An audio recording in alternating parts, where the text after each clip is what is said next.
স্বপ্ন আছে ভালোবাসা বাঁচে সে হৃদয় ভাঙে তা মানি না যায়।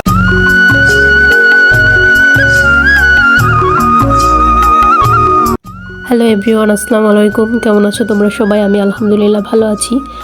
তো তোমাদের মাঝে আরেকটি ভিডিও নিয়ে চলে আসলাম। তো আজকে সকাল সকাল ভাবি ঘুম থেকে উঠে রান্নাবান্না শুরু করে দিয়েছিল, কারণ হচ্ছে মামা চলে যাবে। মামা যেদিন চলে গেল সেদিনের ভিডিও এটা। তখন তো মা বাবা বাড়িতে ছিল না, তাই সকাল সকাল ভাবে উঠে রান্নাবান্না শুরু করেছিল। আগের দিন রাতের বেলা মামা এই যে ডিম ভুনাটা করেছে না, এরকম ডিম ভুনার কথা বলছিল। মামা যখন ছোটোবেলায় নাকি আমাদের বাড়িতে আসতো, তো কাকি মা নাকি এরকম ডিম ভুনা করে তাকে খাওয়াতো, হাঁসের ডিম। তো মামা এটা রাতে বলতেছিল, তো ভাবি বলছে ঠিক আছে মামা, সকালবেলায় আপনাকে এই ডিম ভুনা করে খাওয়াবো। তো তাই সকালবেলা ভাবি তেমন কিছু আর করতে পারিনি, ডিম ভুনা, ডাল আর হচ্ছে আলু ভর্তা করেছিল, আর কিছুই না। তো এই তো সকাল সকাল মামার সাথেই খেয়ে নিলাম আমরা, কারণ হচ্ছে মামা যতদিন আছে একসাথেই খেতে হয়, মামা ছাড়ে না আসলে। তো তারপর হচ্ছে সব কিছু গোছাচ্ছিল মামা, মানে এখান থেকে হচ্ছে মা কিছু খাবার রান্না করে রেখে গেছিলো নানুর জন্য। তারপর হচ্ছে দুধ, আগের দিন মাছ কাটছিলাম, সেই মাছ সবগুলো তো মামা নিয়ে যাবে, তাই প্যাকেট করছিল। ফোন ফোন চার্জার দিয়েছি না, ঠিক হয়েছে আমি সেখানে আমিও কষ্ট দিনে আল্লাহ হাফেজ। ওকে, আল্লাহ হাফেজ। টাটা টাটা দিয়ে দাও দাদাকে। এই যে যাই আল্লাহ বাসা আমাকে মানে ভালো, অসুবিধা আরো বেশি। আল্লাহ মা বাহ আর আসকেন কিন্তু মানুরে নিয়ে আসকেন।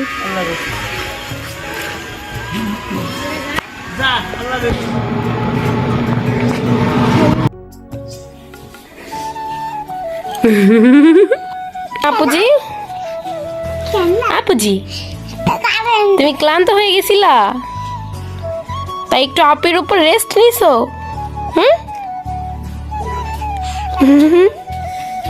উলে হাসিলে।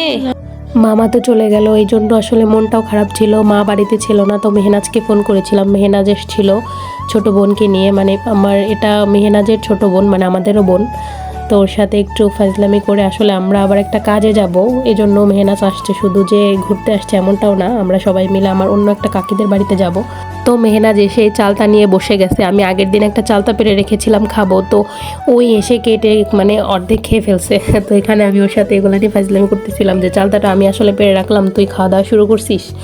তো দুজন মিলে চালতা খেলাম, তারপর হচ্ছে খাওয়া দাওয়া করলাম। ভাবি আবার দুপুরের রান্নাটাও তাড়াতাড়ি সেরে ফেলছে, কারণ হচ্ছে আমরা সবাই মিলে কাকিদের বাড়িতে যাব তো একটা কাজে, মা বাড়িতে ছিল না। তো ভাবি রান্নাবান্না সেরে ফেলছে, দুপুরেও যা যা রান্না করছে, তো সবাই মিলে খেলাম।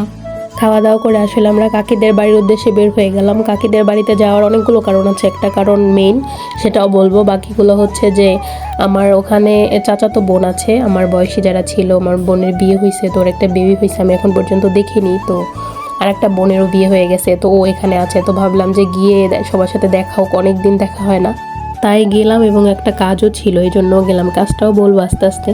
আসলে রাস্তায় দাঁড়িয়ে মেহনাজকে দাঁড় করিয়ে কয়েকটা ছবি তুলতেছিলাম, আমার ভিডিওর হয়তো থাম্বনেল দেবো বা কিছু একটা। তো যাই হোক, তো দেখতে দেখতে চলে আসলাম কাকিদের বাড়িতে। এই যে একটা রাস্তা না, এই যে একটা পোল, এটাকে আমরা আসলে পুলসুরাত বলি। এটার উপর দিয়ে হাঁটলে এটা সহ নিজের বডিও নড়ে, ঠিক আছে, কিন্তু এটা কখনো ভাঙে না, মানে ভাঙে আবার ঠিক করে, এরকম একটা অবস্থা। যাই হোক, দেখতে দেখতে কাকিদের বাড়িতে চলে আসলাম। এটা অনেক পুরনো একটা বাড়ি, মানে আমি শুনেছি ছোটোবেলায়। আর ঘরের মধ্যে দেখেন আমার একটা ভাই আছে এখানে, সে হাতের কাজ করে, তো ঘরের ভিতরের কি অবস্থা। তো শুনেছি আমরা ছোটোবেলায় যে এই আমাদের এই এলাকাতে ফার্স্ট ইট আসছিল নাকি আমার এই কাকার বাড়িতে, মানে তখনকার ঘর ডিজাইনটা একটু অন্যরকম। যদিও তারপর কিছু চেঞ্জ আসছে, উপরে রুমগুলো পরে করছে, তারপরেও একটু ইউনিক। আমি ঘুরে দেখাতে পারলাম না, বাট উপরে এসব জায়গায় উপরে, মানে এই যে কাঠের সিঁড়ি দিয়ে উপরে উঠে এই ঘরগুলো আসলে এখন খুব দেখা যায় না খুব একটা, এই আর কি। যাই হোক, মেহনাজ উপরে ওঠে, ট্রাঙ্ক খুলে অনেক ড্রেস বের করা শুরু করছে। অনেকে দেখে ভাবতে পারেন এতগুলো ড্রেস আসলে এদের বাড়ি কোথা থেকে আসলো।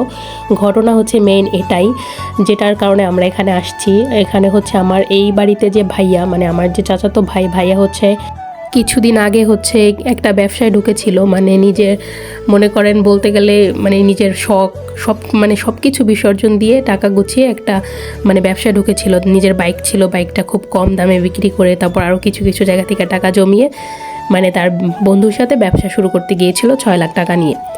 মানে হচ্ছে শেয়ারে ঢুকেছিল, তার বন্ধু অনেক আগে থেকে বিজনেসটা করে, তো সেও ঢুকেছিল হচ্ছে এই মাত্র 7 দিন। 7 দিনের দিন না 6 দিনের দিনের এই ঘটনাটা ঘটেছে। মানে সে 6 লাখ টাকা দিয়ে অনেক মাল কিনছে, কিনে তার সাথে ব্যবসায় তাকে নিয়েছে, কিন্তু তার বন্ধু হচ্ছে অন্য একজনের কাছ থেকে অনেক টাকা লোন করছে নাকি ধার করছে জানি না, কিছু একটা প্রবলেম হয়েছে। তো সেই লোকজন এসে দোকান ঘর তালা মারে দিছে, ওর বন্ধু পলাইছে ওকে রেখে। তো ভাইয়া হচ্ছে গিয়ে ওই বন্ধু আবার আর একটা উপকার করছে, ভাইয়াকে কল করে বলছে যে তুই পারলে কিছু মাল নিয়ে আয়, মানে তোর টাকার মালটা পারলে নিয়ে আয়, কিন্তু সেটা তো আসলে সম্ভব না। তারপরেও কিছু মাল গিয়ে রাতের বেলা ভাইয়া, মানে আমার ভাইয়া ওই ভাইয়া সবাই মিলে গিয়ে কিছু মাল নিয়ে আসছে। পরে এগুলো হচ্ছে কি পাইকারি আবার অন্য দোকানে দিয়ে দিবে। এই জন্য ভাবলাম যে তাহলে আমরাও কিছু ড্রেস ওখান থেকে নিয়ে আসি, যখন দিয়েই দিবে আমরা কিছু কিনে রেখে দেই। তো এই জন্যই আসলে মেহনাজ আসছে, আমি গেছি, ভাবে গেছে, সবাই মিলে কিছু ড্রেস আনবো। তাই কিছু কথা শুনতেই ভালো লাগে। মানুষ বলে বন্ধুত্ব অনেক মানে ভয়ঙ্কর, বন্ধুত্ব অনেক ভালো সম্পর্ক, বন্ধুর থেকে আপন কিছু হয় না। কিছু কিছু জায়গায়, বেশিরভাগ জায়গায় বন্ধুই কিন্তু ক্ষতি করে। যেরকম ভাইয়ের ব্যাপারটা, ভাইয়ের বন্ধু হচ্ছে এত টাকা ঋণ হয়েছে, তো বা অন্য কারো কাছ থেকে অনেক টাকা ধার এনে কিছু করছে, তো তারা দোকান আটকাতে পারে বা এরকম কোনো পরিস্থিতি আসতে পারে, এটা জেনেও মাত্র 6 দিন আগে বন্ধুকে কেন তার ব্যবসায় যুক্ত করলো বা এতগুলো টাকা কেন নিল। এজন্যে আসলে কিছু কথা শুনতেই ভালো লাগে। সব বন্ধু একরকম হয় না, এটা ঠিক। যাই হোক, এগুলো নিয়ে এত কথা না বলি। আমরা আসলে অনেক কিছু এখান থেকে নিলাম। আমরা এমনিতেই মেয়ে, শপিং করতে এমনিতেই পছন্দ করি, আরও তো সুযোগ দিয়ে দিছে ফ্যামিলি থেকে যে যাও যেটা পছন্দ হয় নিয়ে আসো, তাহলে কতই নিতে পারি। মেহনাজও অনেক নিছে, আমিও অনেক আনছি, ভাবেও আনছে। শুধু এগুলো না, এগুলোর পরেও আমাদের বাড়িতেও কিছু মাল রাখা আছে, তো এখান থেকেও আমি অনেক কিছু রেখেছি।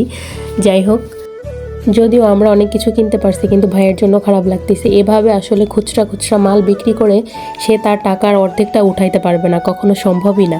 আমরা নিয়েছি বা আশপাশের বাড়ি থেকে আরও অনেকে নিয়েছে, কিছু টাকা এখন দিবে, কিছু টাকা পরে দিবে, এরকম করে করে সে 2 লাখ টাকা উঠাতে পারবে বলে আমার মনে হয় না। সেখানে সে 6 লাখ টাকা দিয়ে দিছে। তো আসলে কি বলবো, মানুষের মনুষ্যত্ব কোথায়?